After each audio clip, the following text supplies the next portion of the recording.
Nous abordons le chapitre sur l'humilité.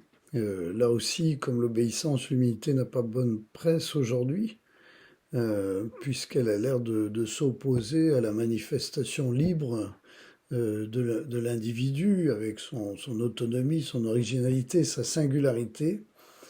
Mais en fait, l'humilité, c'est vraiment une espèce de réalisme du fait que nous appartenons à cet humus, à cette terre qui fait que livrés à nous-mêmes, nous ne sommes rien. C'est-à-dire si nous ne sommes pas inspirés par la vie qui nous vient de plus loin, nous ne pourrons pas déployer le mystère de la vie.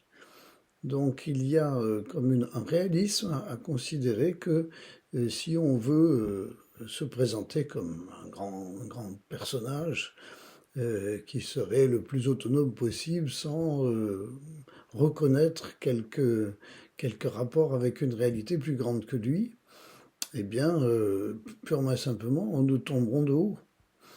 Mais au contraire, si nous reconnaissons que nous avons besoin de cette inspiration, alors nous serons réellement des êtres originaux qui pourront prétendre à une vie déployée et tout à fait extraordinaire.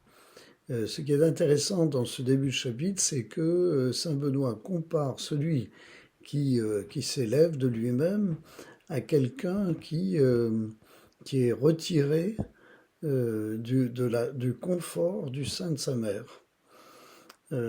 C'est une référence à un psaume, le psaume 130, mais c'est une comparaison en quelque sorte très belle de notre relation à Dieu qui est considérée là comme une mère et non pas comme un père.